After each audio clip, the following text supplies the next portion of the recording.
What's up, fight fans? Welcome to the UFC 225 pre-fight show. My name is Flyin Brian J. Thank you so very much for joining me. I got a special guest with me. His name is Andrew, the clown kid, Lawrence.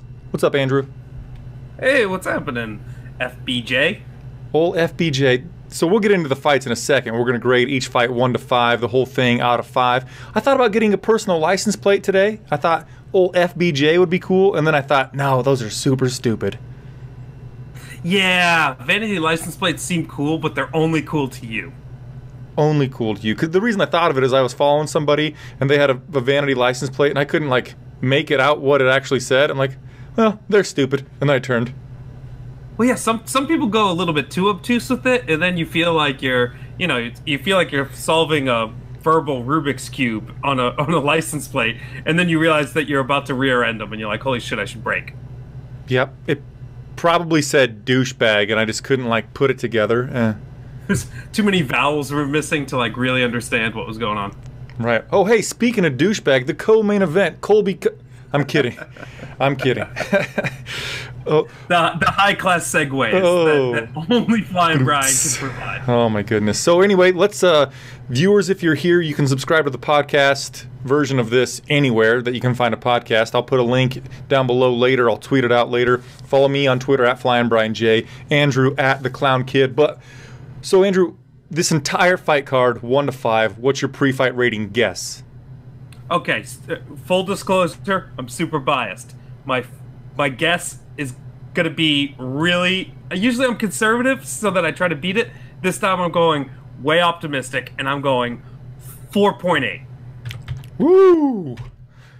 I'm gonna be giving out really absurdly high grades. So what's one reason why you're super stoked for this? One, I'm going to the card, baby. That's what I wanted you to say. And it's your second time that you're going to be watching Yoel, the Soldier of God Romero, in person?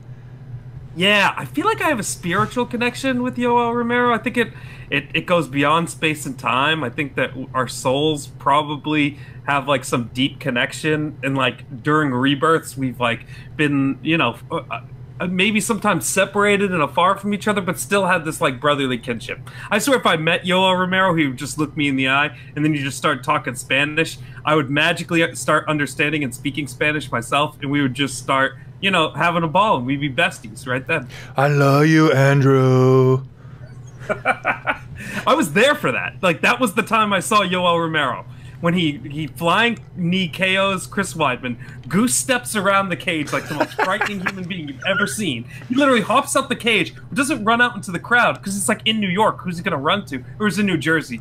And he just, like, starts circling the cage, doing, like, some weird goose step thing. And you're like, that is a frightening human being. And then the post-fight "I love you" with Michael Bisping was unbelievable live. To see it, like, everyone was upset that Chris Weidman lost. Instantly kind of like, I can't help but be entertained and shocked by this guy. And now I'm laughing at him, and he's my favorite person in the world. Like, the whole crowd had that same experience collectively. He is a phenomenal character. I don't know how you could dislike Yoel. I mean, aside from pouring water on himself, well, basically, he takes extra time between rounds, but come on. All that's so acceptable to me. I don't care at all. Honestly, whenever I see Yoel Romero, even, like, when he's going to do an interview with someone, I just get a smile on my face. He sounds like Oscar the Grouch or something.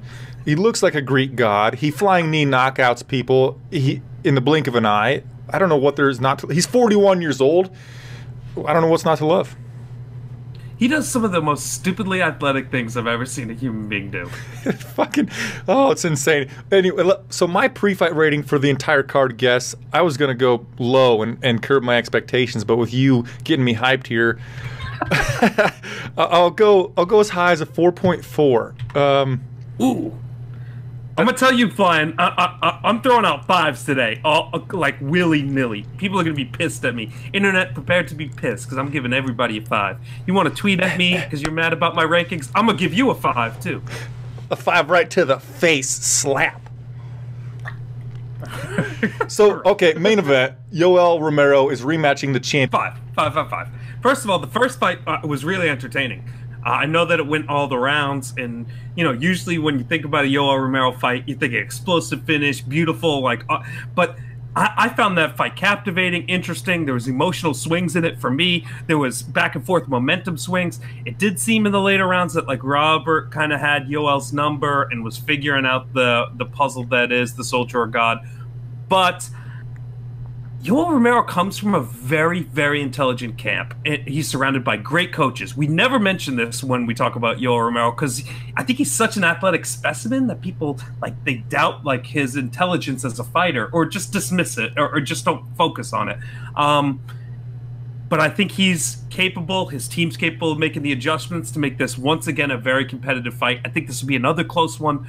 I would love to see Yoel do something explosive in the second or third round to get it done. That would be fucking incredible, man. I'm a big fan of Yoel Romero. The first fight, like you said, super entertaining. How could people not remember it as being fantastic? It was fight of the night on... Actually, I don't remember the card, but I do remember that fight. And Robert Whittaker had a bum leg for a lot of it. Yoel couldn't capitalize on it. He lost a little bit of his gas tank. But with that nice camp that you said, he could remedy that issue and come in here with a better game plan. He tried to wrestle Whittaker a little bit too much. Whittaker has fucking amazing takedown defense. And even though Yoel is really high level with his wrestling, it might not have been the best game plan to try to take Whittaker down. I'm intrigued by the stylistic matchup. If this fight were to take place 10 more times, it's a fitting main event. It's my favorite division. Middleweight, of course, I love it. It's the Spider's former domain. Yeah, 5 out of 5, clearly. And if somebody doesn't agree, then... Well, if somebody doesn't agree with the 5 out of 5 for Whittaker versus Romero, I think they stumbled upon the podcast by mistake, basically. Yeah. You're here in error. Welcome. We're still welcoming you. We like you. But, you're here by mistake.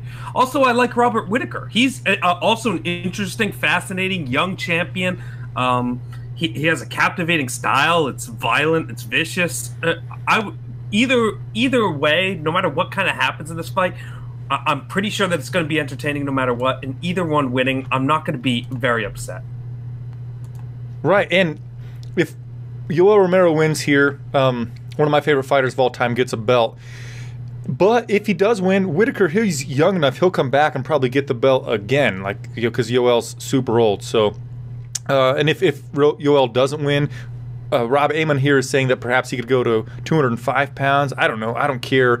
If Romero doesn't get the victory, I will watch him fight anybody, anytime. God, I would watch Yoel Romero not even fight. I would watch Yoel Romero crochet. Do back handsprings in a ring. Dude, if you sold that on Fight TV for a $10 pay-per-view, you would sell thousands of them. It's just insane. And then you could title it like 41-year-old freak does back handsprings. Oh, you could just be like Yoel, and people would know what it is. Oh, like a Christmas movie. Exactly. Okay. Co-main event of the evening. It's for an interim title. First, what do you think about the interim title between Rafael dos Anjos and Colby Covington? I don't care. I don't care. Titles are irrelevant to me. I've preached this gospel forever. Maybe I've told it 1,000 times on this show, but there's probably new people filtering in and out all the time. If you don't know the gospel of titles don't mean shit. Titles don't mean shit. They're just promotion. Even the real ones. I'm not talking about interim ones here, people. I'm talking about actual titles. They are just pieces of metal that the promoter invents and places on a fight to be like, this fight matters more than other fights, so please pay me money to see it. That's all that's going on here.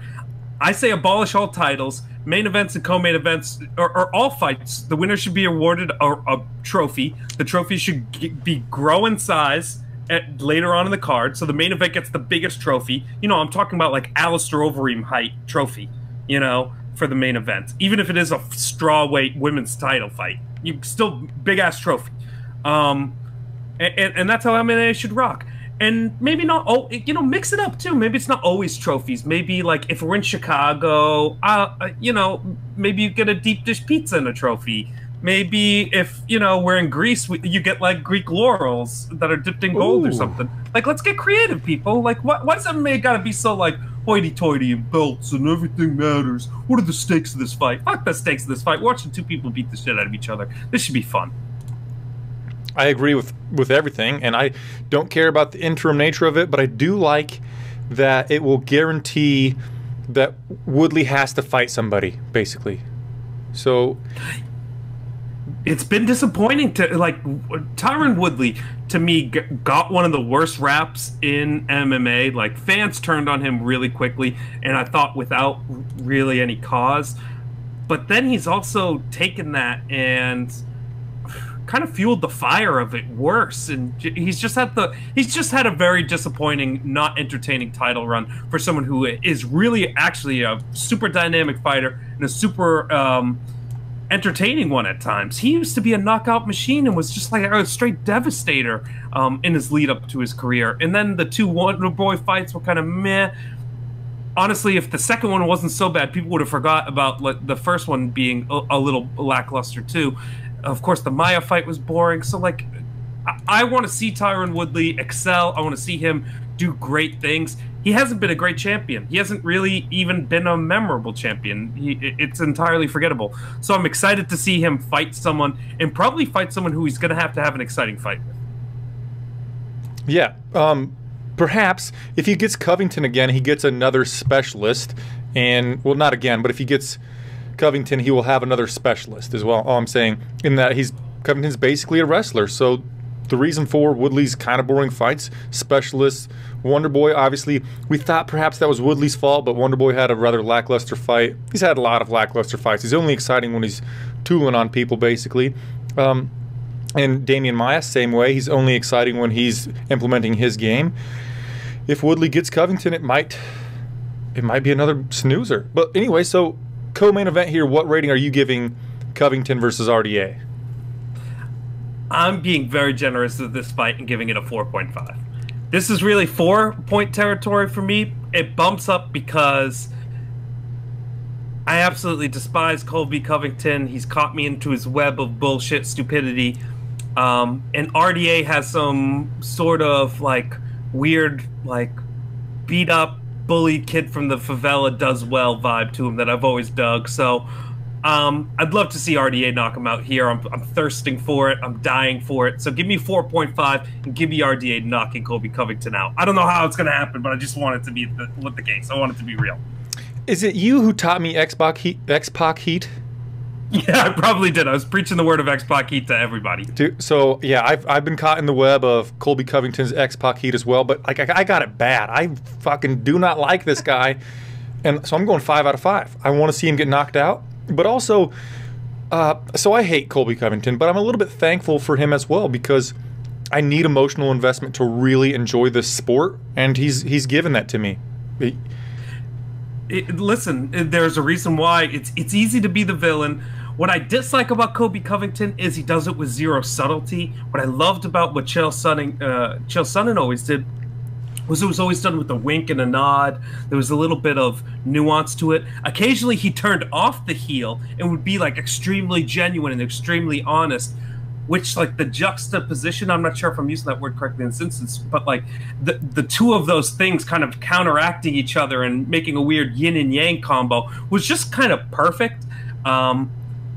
But Colby Covington has a boring style, and he needs to do something to make people give a fuck, right? So if he just has, and he's not that intelligent enough maybe to be that witty kind of, yin and yang that Chael Sonnen can do. So maybe he just has to go out there and be like, fuck Chicago, Michael Jordan sucks and all that nonsense. But God, you want to fight for titles and make money in MMA. I can't hate on the dude too much. But you spoiled Star Wars, so I can. And so fuck you, Colby Covington. I'm taking away half a point because you did remind me that his style, man, it's so boring. And I've tweeted many a times this guy is one of the most boring fighters. He's as exciting as Jared Rochold, for fuck's sake. Whoa, let's chill. Let's chill there. Let's ease back a little bit. Jared Rochold for the old school there. What are some of the most boring fights in MMA history, Jared?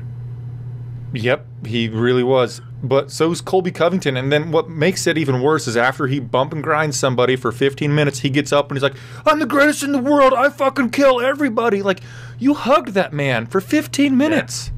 Yeah, that man is not hurt, Colby. At all. Like, it'd be different if he would go for transitions, look for ground and pound, look for submissions. He's just a controller on the ground, pretty much. Yeah, he doesn't have a real great submission game that would complement like his amazing takedown abilities in his top control, which is kind of what you would expect him to kind of evolve into his game. Maybe he's working on that. Who knows? I don't know. Yeah. Well, anyway, so yeah, took a point off. Still really excited for the fight. Really, really excited for it. But the next one, not so excited. Holly, the preacher's daughter, Holm versus Megan. Does she got a nickname? Anderson. What do you think? Oh my God, you're right, Megan. I love MMA nicknames. It's one of my favorite things is knowing people's nicknames. Megan Anderson doesn't have a nickname, and that is an oversight, Megan Anderson. Get your shit together ASAP. Preacher's daughter against Megan Anderson is going to get a higher ranking than people are going to like, but I'll give you why. This is a 4-star fight. What? Why? Yes, it is. I'm telling you why. Megan Anderson is actually a violent, true 145-pound woman fighter. The rarity of, like, there's certain women who, when they fight, you could tell that their punches matter, and they inflict serious damage on their opponents, and their opponents get that wide-eyed look like, oh shit, these punches mean more than when other girls hit me. Megan Anderson's one of those fighters. Secondly, I think if she beats Holly Holm here, and it's a big if because Holly's a great defensive fighter, a savvy veteran, and problem is Holly doesn't throw enough. If she had that disposition, she could probably out-volume this fight. I think that Megan Anderson wins here because of the power discrepancy, right? And we know that Holly Holm just doesn't throw a lot of fucking strikes. Megan Anderson wins this fight. It really does set up probably the biggest 145-pound fight in MMA history. I don't know. Was that Gina Carano versus Cyborg fight at 145? Yeah. Either way, it's the first or the second biggest 145-pound women's fight in the history of mixed martial arts. And that'd be Anderson against Cyborg. And I think that is actually a truly fascinating fight because finally we'll see Cyborg fight a true 145-pound fighter who can actually throw with power, who's actually young and athletic and, is a true threat. And that, to me, gets me really excited, and excited enough to give this 4 stars. Or points, whatever the fuck we're calling it. I'm going with the 2, and I've got some counterpoints. After Megan Anderson's last fight in Invicta, which was against, was it Charmaine Tweet or something like that, where she won very violently, in the post-fight interview, she called out Cyborg, and she told Dana White that she needed to be in the UFC or whatever. I'm like, yeah, fucking great. Then they were going to make that fight, and Megan Anderson just kind of disappeared. She said for personal reasons. People speculated that it was because of a visa issue. She lives in Kansas City. So I don't think that's probably going to be a visa issue. I know she's from Australia. I don't know exactly how visa issues work or whatever. But so I don't think that was the case. And maybe it was a real personal issue that she just didn't want to share with people. It could have been embarrassing or something, but I think that she should have shared a little bit more with us rather than just kind of disappearing. So I kind of lost a little bit of my love for Megan Anderson. I did like her in her Invicta days. Then on the other side, Holly Holm, I'm just over her. If they would just kind of, maybe it's myself who's treating her like this, but she's known as the girl who beat Ronda Rousey, and other than that performance and against Bektić Correia, she's rather lackluster, and she's annoying with her kias. She could, punch air and yeah, like she ain't doing shit. So, preach. I hate kias, man. When the girls kiaing in MMA should be outlawed. There should be a 1-point deduction per kia. Yeah, so Chukagian would lose like 300. Minus 3,000 every round. No, she might be the most annoying fighter in MMA history. Chukagian? Oh, without a doubt. Chukagian. And then number 2 is Marion Renault's coach. Hey! Hey! Oh, yeah! Hey! I totally forgot that like, she'll throw a feint and he hates. That's egregious. If I was the referee, I would stop the fight and be like, corner, if you make one more fucking sound, I'm kicking you out of the corner. Just dead serious. Get the fuck on with that bullshit. I know he does it to try to sway judges into thinking that she's doing something, but it's like, bro, she's fainting. Okay? You gotta knock it off. Or she'll, like, miss on a weird, like, awkward kick, and he'll be like, yeah! You're like, okay, dude, take it easy. Yeah. Nothing but air. I mean, I guess she's getting her money's worth out of bringing him there and paying him for a fight camp by him trying extra hard to get her those points. But yeah, as a viewer who watches with headphones, especially, I can't. It's worse than wooing. It's worse than the crowd going woo every fucking time they're bored. Flyin Brian, I'm going to be drunk as hell at the United Center or whatever the hell they call in the place where this is being held. and I'm going to be wooing like a motherfucker. Dude, I've been to one UFC event ever, and I told myself when I went there I wasn't going to woo. I got a little drunk, and I'm like, everyone else is wooing, I have to get this experience. So I wooed, and I wooed, and I wooed. That's the truth of it. Once you get that alcohol in your system, wooing is fun as hell. Especially during some fight that's like, let's be honest, some of these fights, they get a little boring, goes to the ground. Some guys like, just holding top position. There's no exciting transitions, low in the action. Little wooing keeps the blood up, keeps it all flowing. Come on, man. That's true. And why does everyone have to be a goddamn Puritan? And you're there for 7 hours, sitting in that same fucking seat, basically. And yeah, you got to provide yourself with a little bit of excitement. If there's no crowd fights, and if Colby Covington's hugging somebody, got to get a little woo on.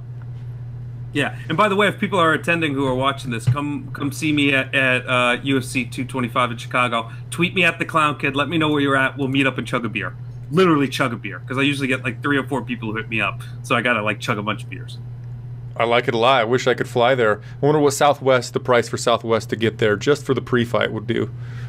I'm gonna guess that it's just because how Southwest rocks, like $129.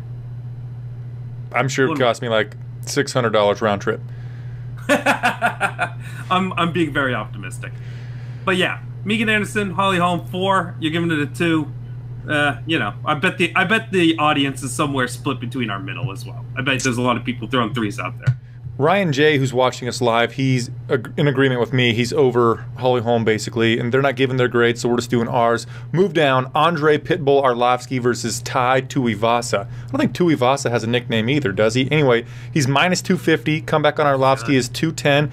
Tuivasa's nickname should be the Shoey. Tuivasa does have a nickname, bro. What is it? Bam Bam. Oh, yeah. I don't like it. Which I'm into because, like, that little kid from the Flintstones? Yeah. Who just, like, hit shit with the hammer? And he always kind of looked like an oversized baby to me. Yeah. I just think of Bam Bam Bigelow. Well, another awesome reference. If you can invoke the spirit of Bam Bam Bigelow ever, you probably should do it. Jeffrey James in the comment section said Shuivasa. Oh, give that man a gold star. That is some good shit, my man. Nice job, Jeffrey James. So, okay, pre-fight rating. What do you got? I remember, once again, I'm going to see this live. Mm-hmm. I'm super biased, people. I'm giving this 4 stars.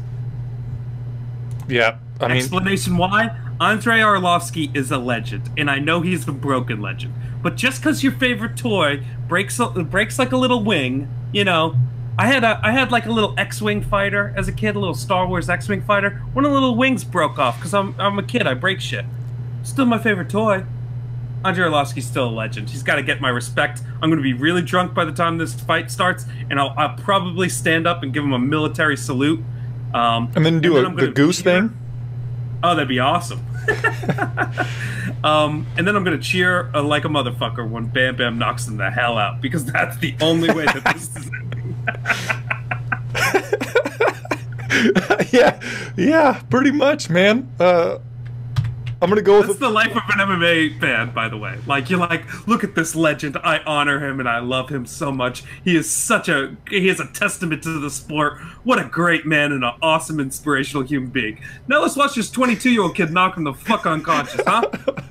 Yeah, he did it. Awesome. Good times. That's pretty much it. That's the circle of life. Oh, that was terrible. I apologize. I'll go with a 4-2. I almost put this fight in my top 4 fights to watch. Basically, the heavyweight division needs youth because it's old as fuck, like Andrei Arlovski. Tuivasa, I think, is 25 years old. He's never been out of the first round. He made his UFC debut and got a flying knee fucking knockout in his last fight. He went for a flying knee again. Then he got the knockout over Rashad Coulter. Then he went out of the octagon, did a shoey. He's got a fun personality. And like he said, he's going to knock out a legend. What's not to love about any of that? Other than Andrei Arlovski has been knocked out many times before. So I don't feel bad about wanting to see him do it again. Really. So. Oh my God. I realize I'm going to make everyone that I'm going to the fight with do a shoey. I'm going to bring a shoe. Into like a spare shoe, because I'm not using my shoe, guys. Like a clean shoe. Spare shoe. It might be a little dirty, it might be a little used, guys. But anyone who sees me at UFC 225, you hit me up at the Clown Kid on Twitter. I will bring the shoe. We will do a shoey. What kind of shoey? Or what kind of shoe? Like a DC or a... we talked. Yeah, it's gonna be like a van. It's gonna be like a van shoe. Yep.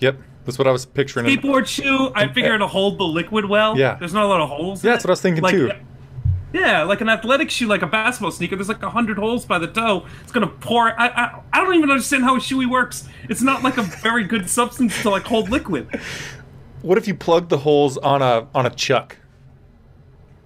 Yeah, but like you know how much I'm gonna. What am I with spackle? Like covering the outside of the shoe? I don't know what's going on here. Yeah. Do I look like a contractor? Shoe contractor? Do you not have shoe spackle? I buy like a bunch of shoe goo, which is like the stuff to patch stuff, like holes in the sole of your shoe. Yep. Speaking of patching holes, CM Punk versus Mike. Oh, my transitions. Segue. That was a brilliant one. Thanks. I score that segue a 5 out of 5. Thank you, sir. Woo. So CM Punk, Mike the Truth Jackson. The Truth is minus 225. CM Punk plus 185. And I know we're going to get a ton of hate for this. I'm pumped for it. Yeah, I'm pumped too, man. I'll be honest with you. We shouldn't be. But, like, we're part of MMA media, right? Mm-hmm. And, like, Mike's one of our own. So, you guys, you have to understand from our perspective, we like... For us, I feel like if you're a true MMA fan and not like a wrestling fan who also likes MMA, this is the fight that's the dividing line. Do you like fucking wrestling or are you down with the MMA crew? If you support MMA in any way, you have to be rooting for Mike Jackson in a major, major way. Fuck CM Punk and all of his bullshit. He looks like a heroin addict on like his methadone cycle. In the last couple photos that I saw of him, he's got bags under his eyes that are super deep. He looks bloodshot. His eyes are bloodshot all the time. Why are your eyes bloodshot, dude? Whereas Mike Jackson looks like someone who's at least like somewhat healthy.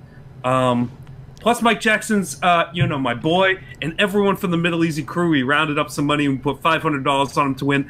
I'm giving this a 5 out of 5. Oh. Fuck all y'all and fuck all your bullshit. I want to see CM Punk get knocked out unconscious by Mike Jackson. I don't give a shit that this is not high-level MMA. You can't tell me shit differently. I'm allowed to be excited about whatever the fuck I want to be excited about.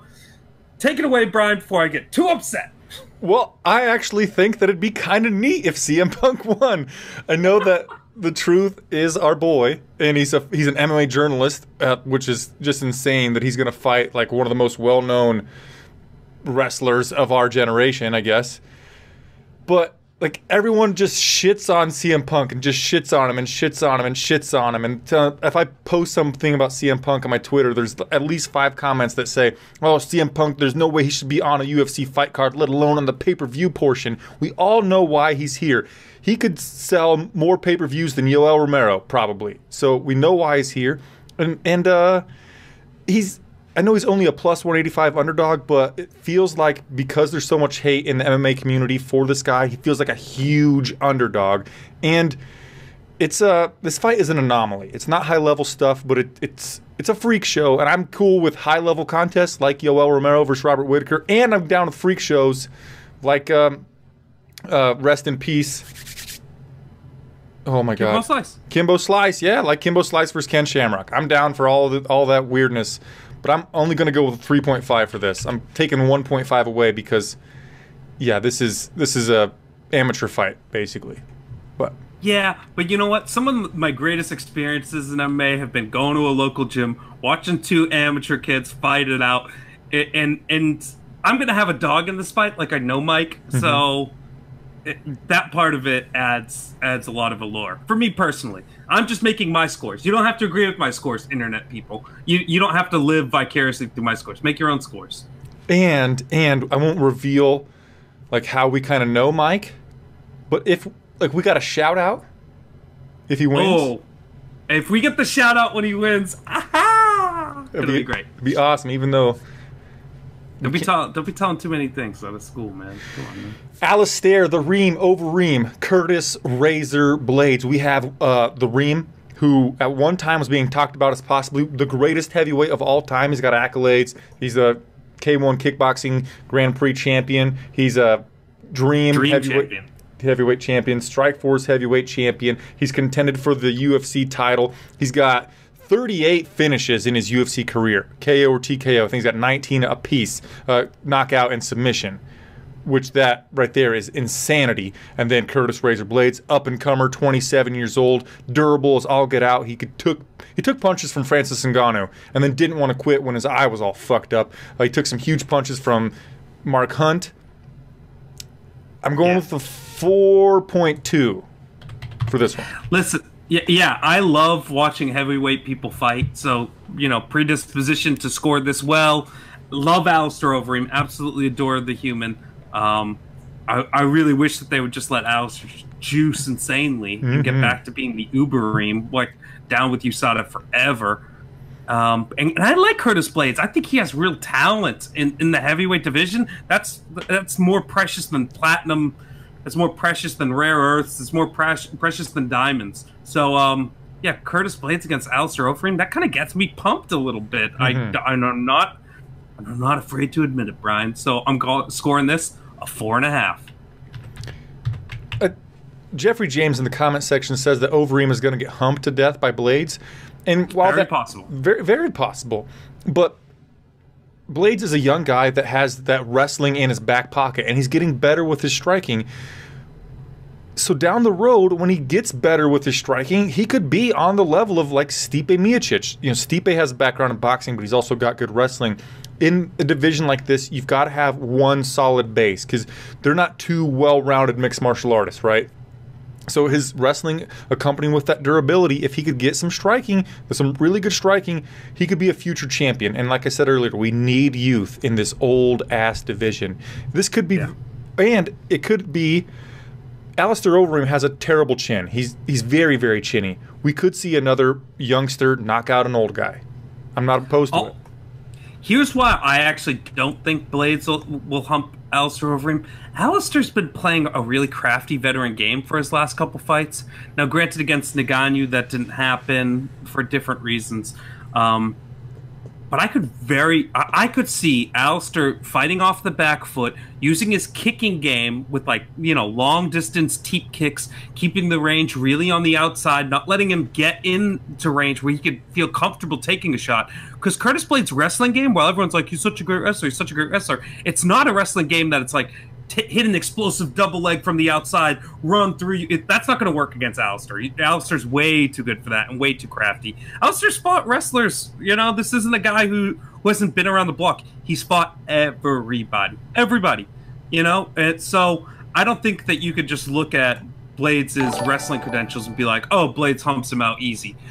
It's going to be a struggle for him to get those takedowns, especially in the first round. And if that confidence breaks in the first round because he can't get the takedowns, and Alistair's teep kicking him in the sternum, repeatedly, now we got to fight. And that's what I think ends up really happening. And those Alistair knees when Blaydes pushes him up against the fence, Alistair. A lot of variables. So yeah, I'm super pumped for that one. Next one, Cláudia Gadelha versus Carla, the Cookie Monster Esparza. Cláudia Gadelha is minus 550. Comeback on Esparza is plus 425. I've seen a lot of people actually talking about that. They think Carla Esparza is a live dog because, and we're not doing picks here, but because Cláudia Gadelha has a terrible gas tank, it's only a 15-minute fight, man. Gadelha only has to win the first 7.5 minutes, and she wins this entire contest. But Esparza's wrestling game is that way. You could just grab top position. She can grind it out. I think Claudia's a little bit too good and a little bit too strong. She's like a physical specimen at 115. You look at her, and I think our predisposition, because we're used to big people, is being like, oh yeah, she's just a girl who's kind of strong. But for 115 pounds, she's brawling. And I think her punches kind of matter, and I think that's going to hurt Esparza. Yeah, I think. My score on the fight. I guess I would score this fight. It's a really actually interesting 115-pound fight, and I like Cláudia Gadelha a lot, but I don't love Carla Esparza, so I'll give this fight a 3.8. And a lot of that's coming from you're going to watch it live and you're super hyped for the card, right? Most of it, most of it, and I really like Cláudia Gadelha. She's kind of hot. Yeah, she is, but I don't want to get into that too much because I feel sexist when we do, but I don't think she's as hot as a lot of people say she is. Hey, no. 40% of my appeal towards Yoel Romero is his ravishing body. So I do not feel sexist when I say that. I'm a fan of hers because she's kind of hot. I like attractive looking people fighting. I'm gonna be honest with you, dude. I agree. I mean, Lyoto Machida, handsome man. Luke Rockhold, douchebag, very good looking. The only appeal for me for Luke Rockhold is he looks handsome as fuck when he's about to fight. Yep, and Yoel Romero has the greatest body that planet Earth has ever seen. The badonkadonk butt of all badonkadonk butts, Yoel Romero. He does, dude. Anyway, I'm going with a 2 for Gadelha versus Esparza. Call me a curmudgeon, but like I almost couldn't care less about that fight. Curmudgeon. Ricardo Lamas versus Mirsad Bektić. A sneakily good fight, right? Because Mirsad Bektić, I don't even want to say not too long ago, because it just seems like Mirsad Bektić to me has forever been a prospect. I know that he lost to Darren Elkins, right? Because there was that crazy fight with him in the damage, right? And it took his undefeated record, probably one of the greatest come from behind victories, maybe of all time. I'm sure that if I really put that under the microscope, there's better ones. But got back on track against Godfredo Pepe. I think this is a dude who could genuinely make waves at 145 pounds. You know, and he's making that turn right now. 27 is a really young age, but it's a perfect age to kind of make that turn and to stop being a prospect and start becoming a contender. And a win over Ricardo Lamas would do that for him. And Lamas, you know, got knocked out by Josh Emmett, but I kind of found that to be a little fluky. You know, I hate saying that to a dude who just, like, when he throws a punch and knocks you unconscious, like, meant to throw the punch, aim the punch, he fucked you up. But that's just the way I read it. I think that if they ran that back a few times, Lamas has something for Josh Emmett for sure. Lamas is like one of these dudes who's a perpetual top 10er, if not a perpetual top 5er at 145 pounds. He's just like a really, really good fighter. So I think that this is going to be like actually a genuinely really good fight.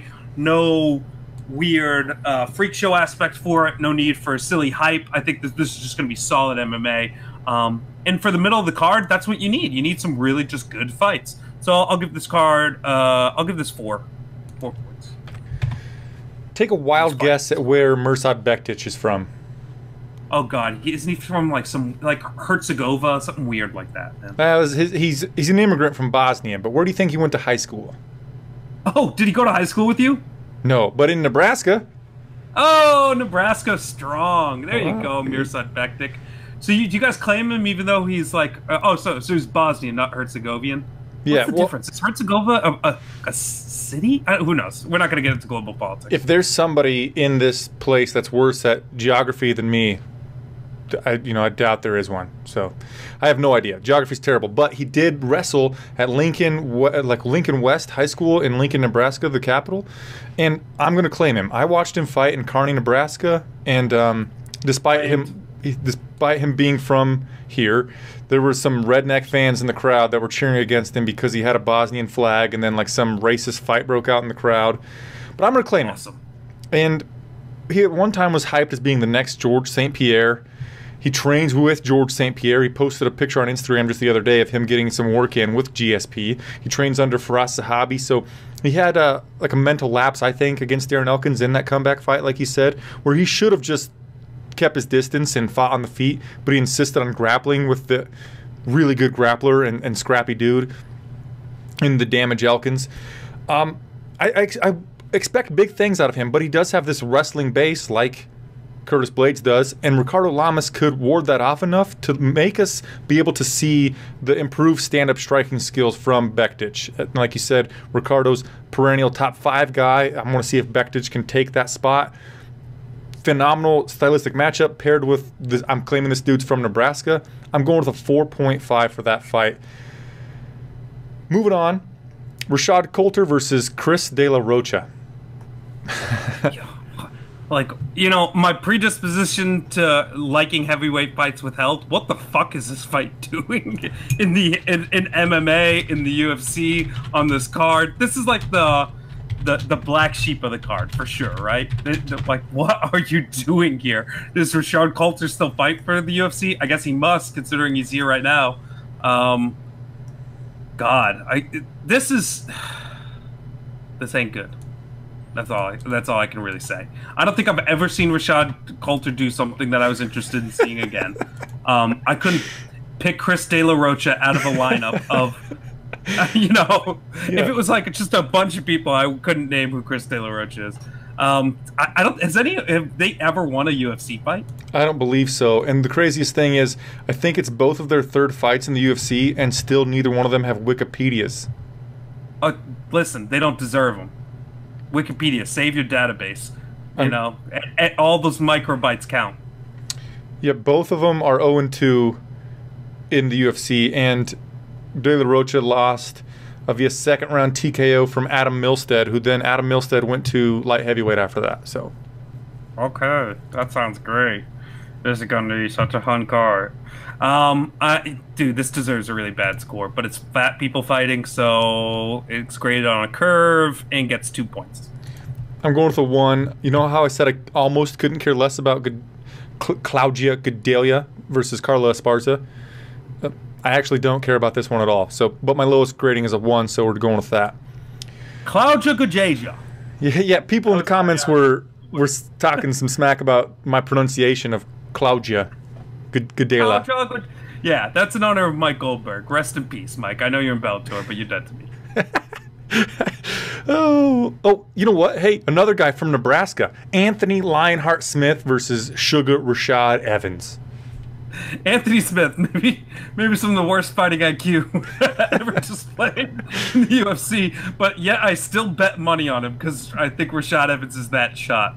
But God, just like we're gonna send out Andrei Arlovski to get knocked out by Tuivasa, we're kind of sending Rashad Evans out there on his last hurrah, letting I think Rashad Evans know more than anything else that Rashad's done. Everyone else knows what's going to happen except for maybe Rashad Evans, and he's going to know soon enough come Saturday. If Anthony Smith can't get this one together, get out of the UFC. I know you beat Hector Lombard in whatever weird fight you had with Hector Lombard. I think he knocked him out at like the end of that fight, or like close to the end of it, whatever. And I know that Anthony Smith has other wins. I'm being a little bit hyperbolic here, people, but he lost to Cesar Muchache, like fucking little Vitor Belfort. So instantly you cut. In my mind, you're dead to me. I hope Anthony Smith does it because I bet money on it. I love Rashad Evans. I'm an old school guy. I can't help myself. Rashad Evans to me is a killer and a murderer. So I'm excited to see this fight, even though I know that it's going to end in sadness. I'm a masochist like that. So I'm going to score this fight a 3.5. You know what? I'm going to be a curmudgeon again. I've actually never liked Rashad Evans. Oh, my God. You see, I watched the first season of The Ultimate Fighter, and even though I've been an Anderson Silva fan for my entire mixed martial arts life, but I didn't like how much of an arrogant asshole Rashad Evans was on that season of The Ultimate Fighter, and I've just never liked him. So, yeah. But you see, I did the flip flop with him. I didn't like him on the show either, but then I started liking him once he was being really successful in the UFC, and then I stopped liking him again when the John Jones Rashad Evans controversy started happening. Because if you know me, I'm a huge John Jones mark. I just love dudes who get into car accidents with pregnant women. It's like my thing. So I've gone through many phases with Rashad Evans. So to me, he just he feels like home. He feels like a guy I know. He feels like a character. I don't want to see him go down at the hands of Anthony Smith, but this is what's happening. Well, and Forrest Griffin was like my first favorite fighter because of his season of The Ultimate Fighter, and then Rashad Evans took his belt from him, and I've just never liked the guy. So, yeah, but that was one that you were like, man, that's rough. You kind of wanted Forrest to win that fight. And Anthony Lionheart Smith is from my wife's hometown, so I have to cheer for him. Damn, Nebraska's strong on this card, huh? Oh, yeah. I guess Nebraska's not far from Chicago. What's there, like, one or two states between you guys? Like Iowa and I don't know. We could take I-80 straight to Chicago. There you go. If we want, I would fly, but we could drive if you wanted. No one ever wants to drive through Iowa. You never know what's going to happen. I have to cheer for Nebraska fighters because there's like 5. That's a good point. And I'm cheering for him too. So Team Nebraska on this fight. Woo, woo, woo. Yeah, we don't have a lot to cheer for. So, yeah. We Imagine if in the stands I just put like a giant corn cob hat on, and I'm like, Team Nebraska, we're doing this shit, baby. Yeah.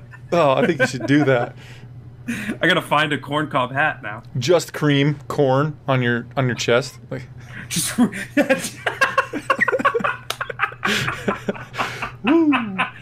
Oh, that killed me. That's great.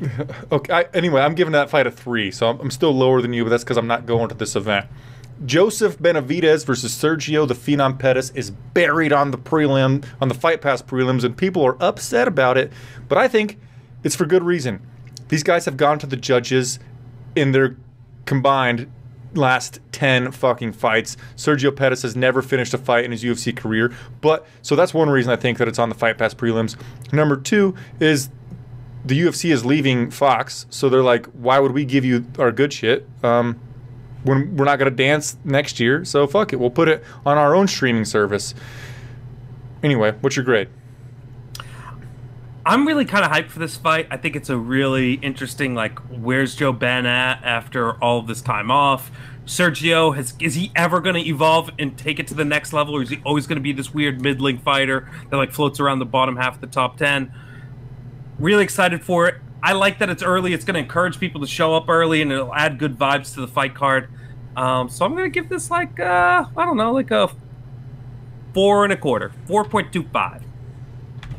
I'm giving it a 3. I know that it's potentially for the next fight but not even the next fight, because Demetrius Johnson is supposedly going to fight Cejudo again at UFC 227.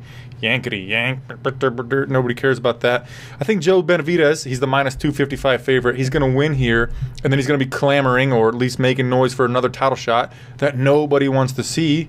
And he's probably going to win via decision. So unpredictability in mixed martial arts is one of, if not my favorite things about this sport. When you can basically look at a fight and be like, that bitch is going to a decision, it kind of takes away a little bit of the luster. So I'm going with a 3. A lot of that is because it is kind of meaningful to a division that isn't very meaningful. Clay Guida, the Carpenter, versus Charles Do Bronx Oliveira. This one, it better get a better grade than the last one. Dude, I'm so amped for this fight. And it's so irresponsible of me, too, because I know that this is 2018 Clay Guida, not 2004 Clay Guida, or I don't know, a year that would actually make sense. But it's Clay Guida in Chicago, coming back home. It was supposed to be Clay Guida Bobby Green, which would have been amazing, just because King Bobby Green is such a weird freak. But he pulled out. Charles Oliveira's in, which is a great replacement. This is 2 names, and it's the second fight of the night. What is going on? I'm going to give this fight, I keep saying card instead of fight, I'll give it a 4.5. Give it a 4.5. I love Clay Guida. Clay Guida is one of my old school, so to see him still fighting in 2018, that he wins fights, even though when Clay Guida's boring and wins a fight, it's still fun. He's doing weird shit. He's in brawls. He's knocking out Joe Lozon in 15 seconds. I think that happened in this last fight. All of this stuff's good. So, yeah, don't judge me. It's a 4.5. God bless the Carpenter. And Do Bronx is kind of the man, too. So this is going to be fun, man. And it's will Clay Guida's wrestling get overwhelmed with Charles Do Bronx's really dangerous submissions from the guard. So it's also a fascinating MMA matchup. It's got everything. It's got a lot of edges. Yeah, it's got a lot of things. I like the fight a lot, too. What did you say? Sorry, I wasn't paying attention. I was looking up a tweet that Drake Riggs at Drake, or not Drake. Yeah, it is Drake Riggs. Sorry. At _Dre, at Dre _Kriggs on Twitter. He's a writer for something.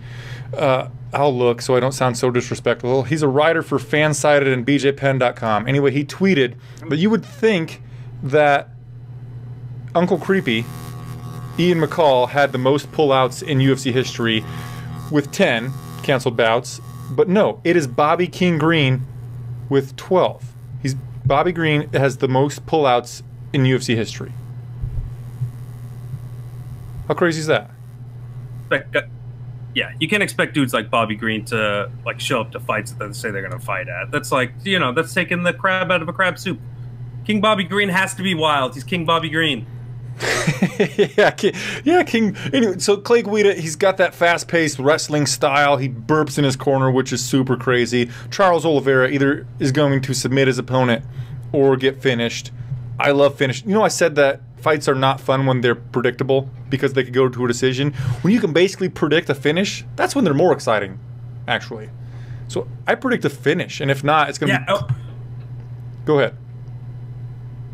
No, if you can predict a finish and you're not sure who's going to get it, that might be the most exciting combination of all time, right? Because something crazy is going to happen, but you don't know what. In this case, we kind of have an idea that something crazy may happen, and it might just be a Clay Guida grind fest. But still, to see him win it in his hometown with everyone there supporting him, it's going to be a great moment. So what was the rating you gave it? Sorry, I 4.5. 4.5, yeah, given that. Okay, and the first fight of the night. The second fight. Grading on a curve here, people. Second fight of the night. Like, you're getting Clay Guida against Charles Oliveira in the second fight of the night. Come on, man. Don't Second fight of the night. Hey, I've asked you many a times, and it's been successful. What is your #1 play, betting-wise, for this event? That is, honestly, if you want really safe money, just put a bunch of money on Tai Tuivasa. God, you could take a second mortgage on your home, put it on Tai Tuivasa, and the bank may put security against that, being like, that's a safe investment. I really feel like it's strong. I like a lot of underdogs on this fight, though. You could probably go with the shotgun spray approach and just pick a bunch of underdogs. I think my favorite underdog, Clay Guida. I'll catch some shit for this, I think it's Ricardo Lamas. Yeah, I was thinking. What's the comeback on Clay Guida? It's probably only 120, right? 135. Clay Guida. Okay. Clay Guida's nice, but I think the comeback's better on Lamas. It's 200. What did I just say? Jesus Christ, my brain's going blank. Ricardo Lamas. But yeah, no, the safest play, put a gang of money on Tai Tuivasa. He's probably minus 300, 250. Put 6. Tai Tuivasa is minus $100 on 250. Get $500 together and make yourself 200. You're cutting out a little bit, but let's go to Mike Santiago versus Dan Ige. I'm going with a 2. Yeah, 2 guys from Dana White Contender Series guys. They both kind of showed up on that. I like the Dana White Tuesday Night Contender Series as a show concept, so I'd like to see guys do well from it. I think Santiago lost in the UFC though since then, right? Yeah, he's already lost once, and I forget. Don't hold me against that. It's probably a win or go home for both these guys. So they might be desperate. Let's call it 2. Yeah, 2's nice. It's the first fight of the night. Can't expect much. I probably won't make it to the card by this one. I'm definitely making it for the Clay Guida, but I'm getting a beer probably during this fight. Finding my seats, whatever. Right, yeah. Mike Santiago lost to Mads Burnell in his last fight via decision. Dan Ige, his opponent, actually has a Wikipedia page, and he also lost his UFC debut to Julio Arce. So yeah, it could be a loser goes home type of situation, but I reserve myself to giving no lower than a 2 for the curtain jerker. Although I couldn't care about either guy, I'm excited that this fight card's starting. I get to sit down on a Saturday night with a beer and enjoy some face punching. So let's see, my average score was a 3.25 by averaging out each one of our grades, and yours was a 3.85. Your guess was a 4.8, so you were 25% off of your guess, basically. That's such an aggressive score to throw out there, a 4.8 as a prediction. You literally have to score all 5s and a couple 4s. Damn it, I was going to predict a 3 before you talked me into a 4.4, so I was 35.5% off of my guess. Son of a bitch. Well, you know what? That's always the good part about having me on the show. I bring the enthusiasm. I get you hyped up for something that you didn't think you were going to be that excited for. You should be excited about life in general, people. That's my only advice to you. Let's go over our pre-fight guesses for performance bonuses and fight of the night. I want to hear the viewers that are watching live first, or like as well. Tell me your pre-fight guess for fight of the night and performance bonuses. But from Andrew, I want to know your fight of the night guess right out of the bat. I mean, fight of the night, I think, is going to be one of these obvious ones, and it ends up being Whittaker against Romero, right? The first one was super competitive, and if it's a competitive main event, they seem to just, like, want to throw the 50 Gs at both those dudes. So that's probably, if I'm being, like, logistic and, like, logical and figuring it out and trying to get a good answer, I think that that's the right answer. But do you also think that it's going to be the best fight of the night? Probably. I mean, you know what? Like, Lamas Bektić could be sneaky good and end up flying in under the radar and being just like a really closely contested matchup for 3 rounds and just like have everyone on the edge of their seat. So, but I ultimately don't think that'll be as captivating as 5 rounds of Yoel and Whittaker. Okay, I'm gonna go with my fight of the night.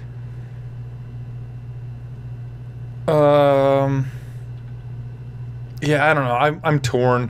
I want to say the main event, but I also wanted to be a contrarian to you and say that like Robert Whittaker would get a performance bonus. But I too am going to say that the main event gets the fight of the night. So what do you think about performance bonuses?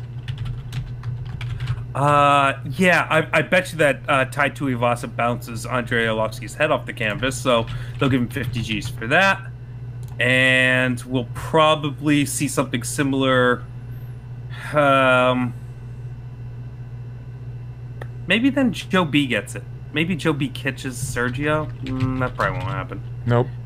Wants Anthony Smith to get that. So give it to Anthony Smith for knocking out Rashad, and give it to Tuivasa for knocking out Arlovski. Killing legends gets you 50 Gs. I like it a lot. I like it a lot. My performance bonuses, I'm going to go... These don't matter at all, so I'm going to go with Yoel Romero getting the fight of the night and a performance bonus because it's going to be like a real back and forth battle until the 4th round where he hits a flying knee on Bobby Knuckles. Sorry, the Reaper. And my second performance bonus is, again, only because this doesn't matter at all. I'm going to go with Rafael dos Anjos. He's going to beat Colby Covington in like 13 seconds with a liver kick. Oh my god. I would love that.